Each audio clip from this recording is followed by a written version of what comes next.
Hey guys, hope you're as jazzed as I am about tomorrow's public holiday. Just for WA though, sorry. This is Popcorn.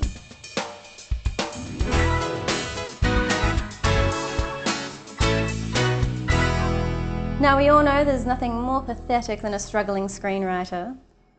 If you found yourself lonely and dishevelled sitting at the end of a bar reeking of stale alcohol, then this could be your saving grace.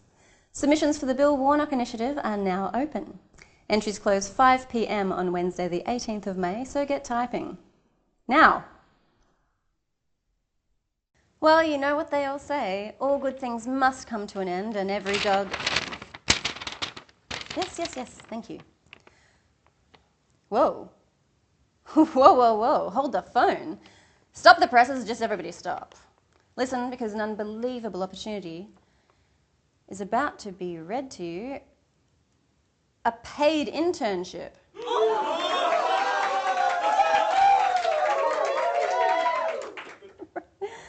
I know, yes, you heard right, everyone. The Revelation Perth International Film Festival is looking for paid interns. They're looking for a guest liaison, volunteer coordinator, and event management staff. Festival runs from the 2nd to the 12th of July, so get all your info from their website now. And I want to get on this pretty quick because there's going to be a pile of bodies down there. Enjoy. Oh, where was I? Oh, yes, the end. The end is nigh. Matt Lawley's infamous Planet Video is closing its doors after 20 years of providing us with high-end, low-end and dodgy-end videos. So get down there now to say your goodbyes and take a photo. It'll literally last longer. Rock a top knot and slip on a kimono because the indie arts event of the year is her. This Thursday night at the Rosemount Hotel is an event for the artists by the artists, so go underground and check out our freshest talent before fame goes to their head and their scribbles become somewhat overvalued. Tickets are $20, so check out the website for details. Ah, the 70s, a time when the news used to be read like this, slightly before it started to be delivered like this. A time when a handlebar moustache and a set of flares was somewhat normal, and the newsroom was full of men. Now, if that little trip down memory lane got you all hot and bothered, then why don't you saunter down to the Backlot Studios next Tuesday for a special screening of Newsfront. Following the screening will be an interview with producer Philip Noyce. Classy. I'm here with legendary cinematographer Don McAlpine. Don, how are you today? I'm amazingly good. Excellent. Yeah. Thank you so much for coming on the show. What an amazing career. I was looking through your slate of films this morning actually, and I thought every single one of them is probably one of the better films of that decade. I was a teenager in the 90s, so of course one of my favourites was Romeo and Juliet. Yeah, that was an amazing piece of work, and something that nobody ever believed that Lumen would ever pull off. And just such a unique look as well. Which yeah, it was a lot of that is my work, and I've got to concede that. But an awful lot of it comes from Catherine Martin, the production designer. Yep, yeah. So how did you get into cinematography? Oh, the short story, the long story, somewhere in between. In between. Okay. For a lot of weird reasons, my first year of employment was as a share farmer in Western New South Wales. From the proceeds of that, I went to Europe and had a year knocking around in Europe, which Brilliant. in actual fact was the cleverest thing I ever did. I came back and took up a career as a school teacher in physical education, and as a student in physical education and as a teacher, I used the movie camera as analysis work. Oh, so you'd film the athletes? Yeah, for filming athletes. Oh, okay. This is way back in, I'm really old, 1956 Olympics. Oh, wow. A lot of our lecturers were coaches for teams, and I provided the service of analysis for them using a 16mm camera.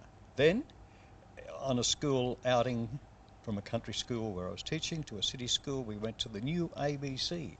And lo and behold, I sort of broke away from the party because I had a camera. I said, what happens if I get the end of the world on film? Well, you guys buy it.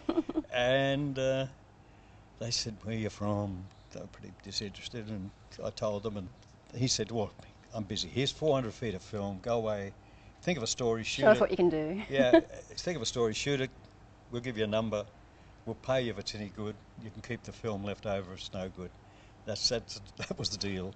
Anyway, Oh, wow. it was apparently good, and they gave me a contract. So what would be your favourite movie to have worked on?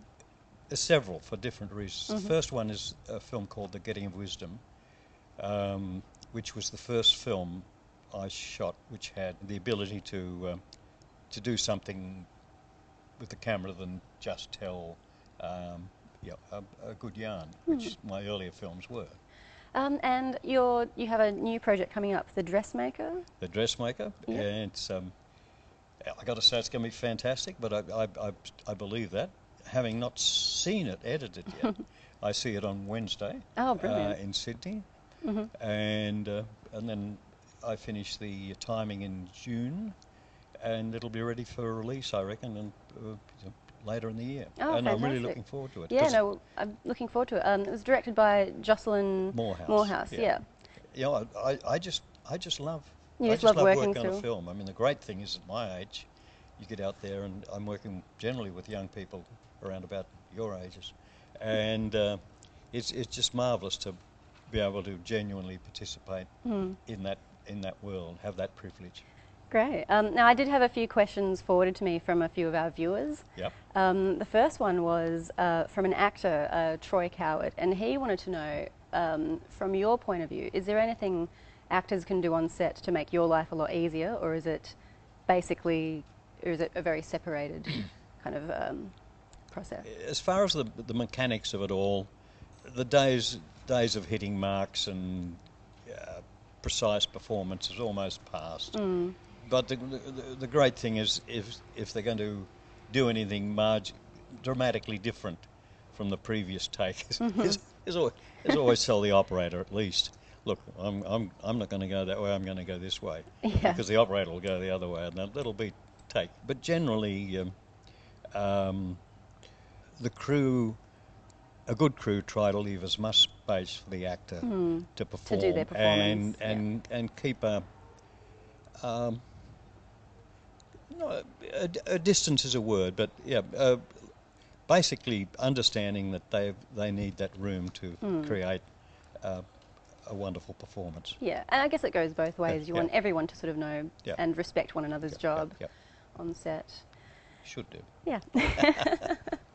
And the second one was anonymous, and it's a bit more of a general question, and it was for up-and-coming people who are basically camera operators at the moment. Yeah. What can they do to, boost their career and maybe become a cinematographer of your status? There is no formula There's to no make right or active wrong, advance. really, is there? I mean, the obvious trick is to find some brilliant director who wants you to shoot his movie, and some ways, convince him that you're the guy that can do it probably better than anyone else. But it's a shared vision between the director and cinematographer these days with the final look? Yeah, from my point of view, the forgetting of the pre-production, the producing, the raising the finance, all the other things, from the day the first clapper comes out, there are three people make the movie. It's obviously the director at the top of the triangle, director of photography, and the production designer at the other lower corners of the triangle.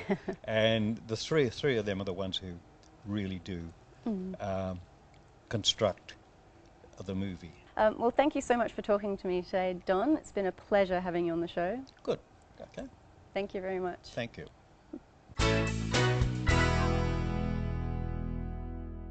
Well, that's all, folks. That's the end of another episode of Popcorn. Don't forget to subscribe to our YouTube channel.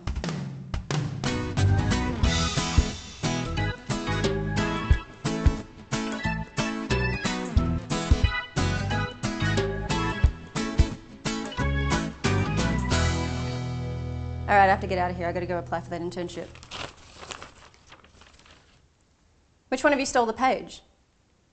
The hell's the address?